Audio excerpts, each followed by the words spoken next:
नैना लड़ोली। ओ दिन रात उन्हीं से नैना लड़वली। अरे उनके सुतोली हमसे जरिया हो। बोले सद्गुरुदेव भगवान की जय हो। उनके सुतोली हमसे जरिया हो। जरिया मेरा बैठल रोवली गुजरिया हो। चुनरिया में डाल गए।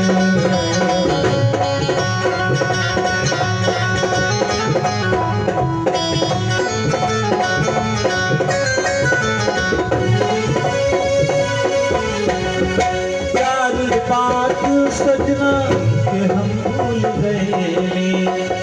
चार बात सजना के हम भूल गए। कौन सा सजन? आर ब्रह्म। ओ चार बात सजना के हम भूल गए। पछतात बानी ई का कैले हो। पछतात बानी ई का कैले। हर डोली आयल हो। डोली आयल हमरो दुवरिया हो। चुनरिया में डाल डोली आयल हमरो दुवरिया हो। चुनरिया में डाल कैसे जाई पिया की नगरिया हो। कैसे जाए पिया की नगरिया हो। चुनरिया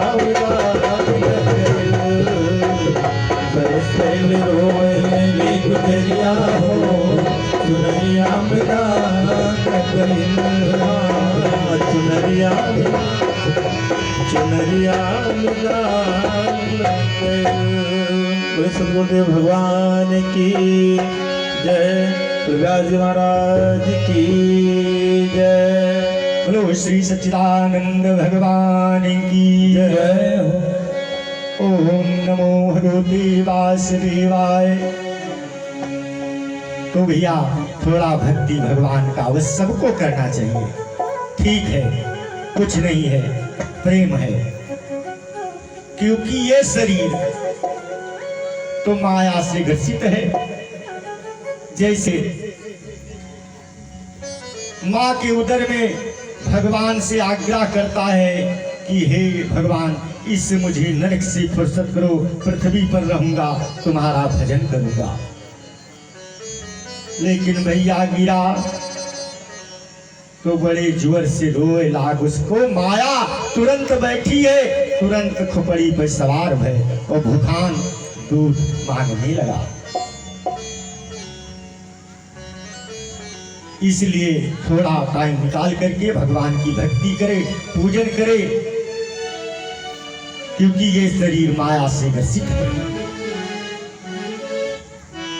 क्यों कि मन माया कदम करे सोई लिया हो। मन माया कदम करे सोई लिया हो। मन माया कदम करे सोई लिया हो। मन माया कदम करे सोई लिया। जड़ से पियड़ पियड़ से पालो। जड़ से पियड़ पेड़ से पालो। जड़ से पियड़ पियड़ से पालो। जड़ से पेड़ पेड़ से पालो। बिना फूले फले खाई लिया हो। मन माया कदम करे सोई लिया हो। मन माया कदम करे सोई लिया हो। मन माया कदम करे सोई लिया हो। मन माया कदम करे।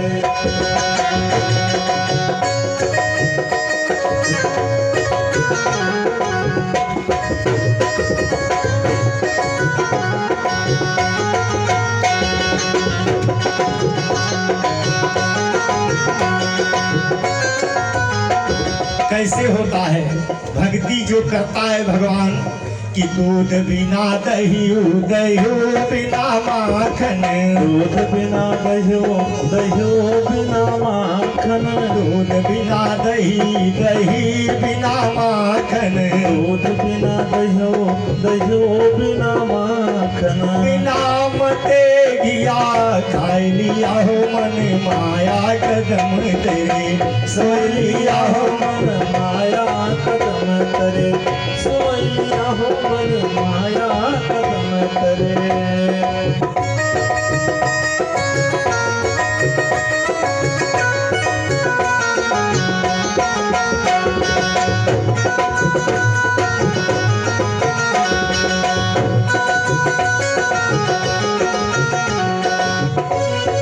फूल बिना कली कली बिना फूल, बिना कली कली बिना फूल, बिना खिले फूल तोड़ लिया हो मन माया कदम तेरे, सोई लिया हो मन माया कदम करे, सोइया हो मन माया कदम करे।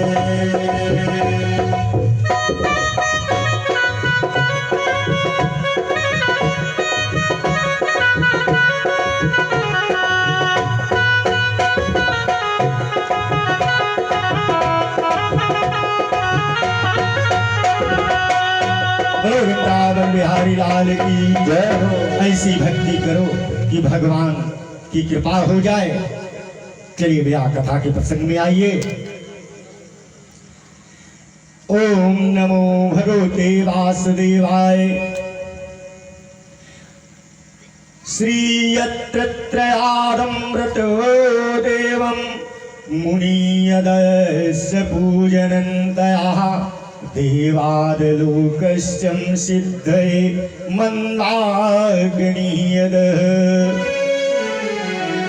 कहा श्री राजा परीक्षित श्री सुकदेव मुनि महाराज से कहते हैं, अत्रि मुनि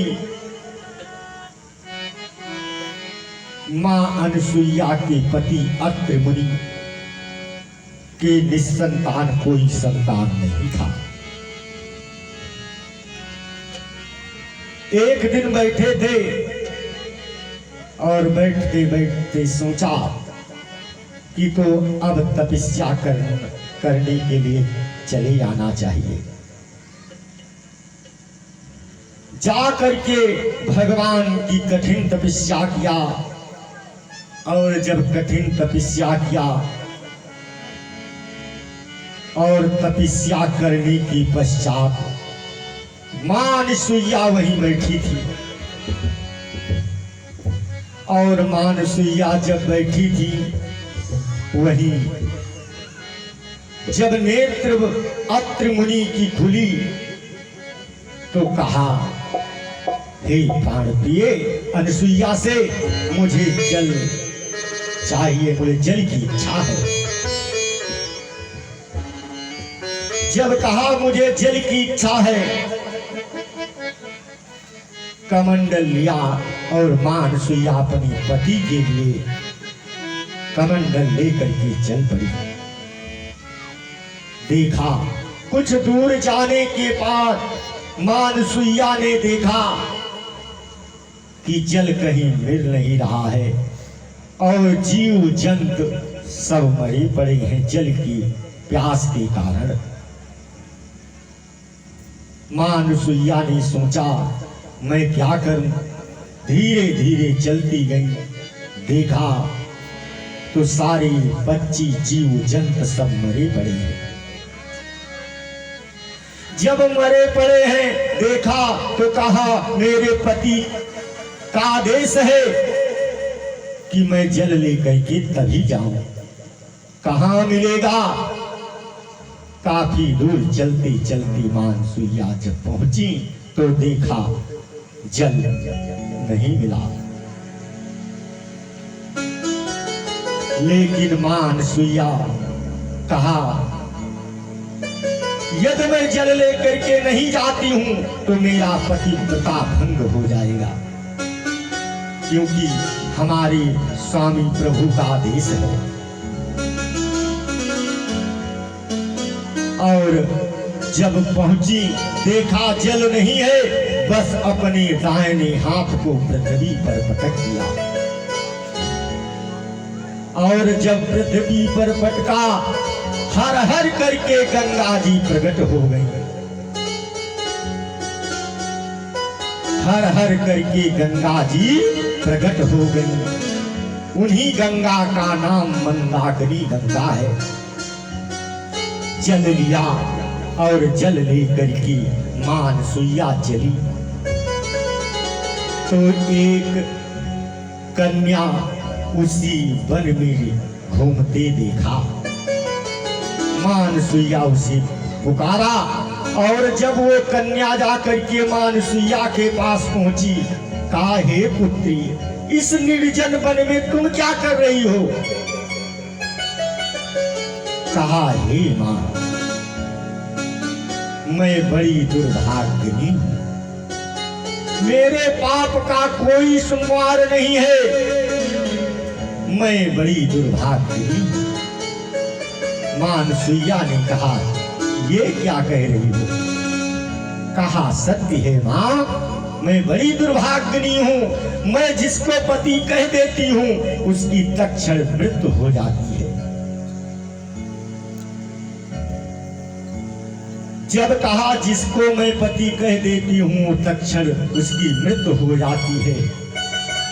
कहा, हे पुत्री, जाओ, मैं आज तुझे वरदान देती हूं कि जाओ, कल सूर्य उदय होते समय जिसको तुम पति कह दोगी, वही तुम्हारा पति हो जाएगा। ऐसा कह करके जल लिया मां अनसुईया, और जल लेकर के जाकर के अत्रि मुनि के पास पहुंची। और अत्रि मुनि के पास पहुंच करके जल दिया। जब जल को ग्रहण किया, और जब जल को ग्रहण किया, आत्मा तृप्त हुआ।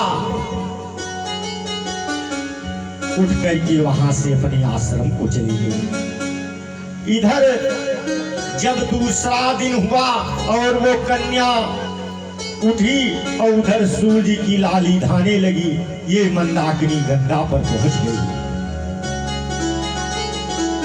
तो भैया एक जने महाशय जी रहे, जकरे एको अंगुली नाय, शरीर से मवाद गिर रही थी। ये देखिन जब वो कन्या नर्मदा और जाकर के महाशय जी को पकड़ लिया, और जब महाशय जी को पकड़ लिया और कहा, पतिव्रताय नमः,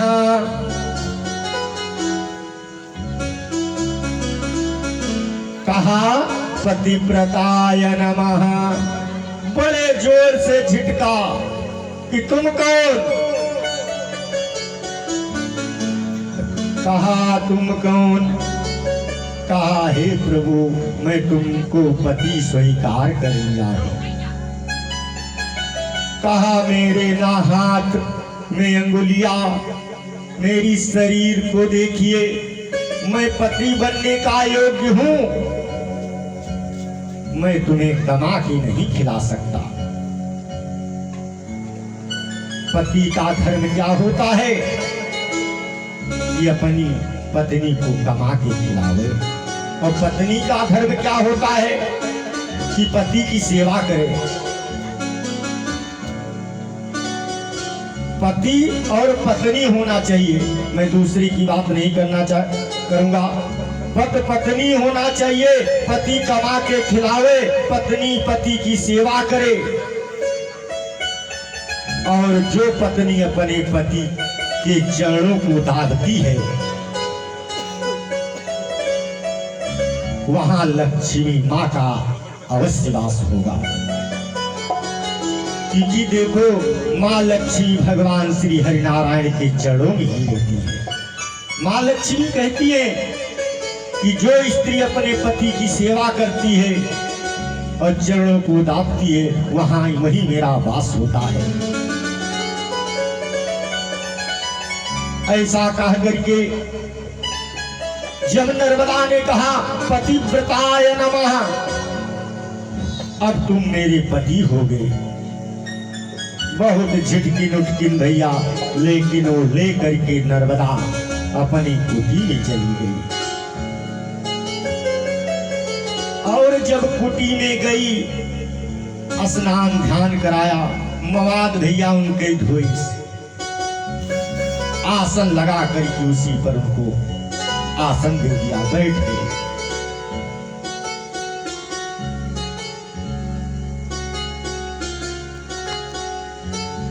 जब बैठ गए तो कहा, हे प्रभु, जो था फल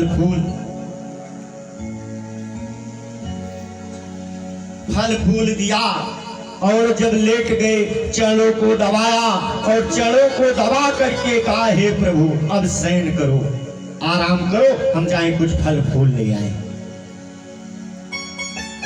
नर्मदा चल पड़ी, जाकर के फल फूल तोड़ करके संध्या शाम हुआ लेकर के आई, फिर पति की सेवा किया, उसके बाद शयन किया। सुबह फिर हुआ, स्नान ध्यान कराया, और करा करके जब जाने लगी तो भैया वे महाशय जी हाथ को पकड़ लिया। कहीं भाई हम यहाँ ना रहा, अकेले हम ना ही रह पाई, हमारा जी यहाँ नहीं लगता है। कांधों पे हाथ रख लिया नर्मदा ने, और लेकर के नर्मदा महाशय जी को चल पड़ी। जाकर के जब जा रही थी, रास्ते में दुर्वासा ऋषि बैठ करके और तपस्या कर रहे थे।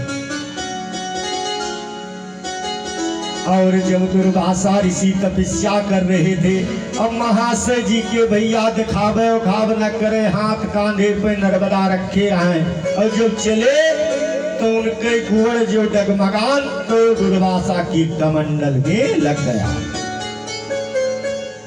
और जब कमंडल में लग गया और कमंडल का जल गिर गया, क्रोध में आकर के दुर्वासा ऋषि ने कहा, हे अंधे, नर्मदा चरणों में गिरी, हे प्रभु सत्य है ये अंधे हैं। कहा ये अंधे हैं,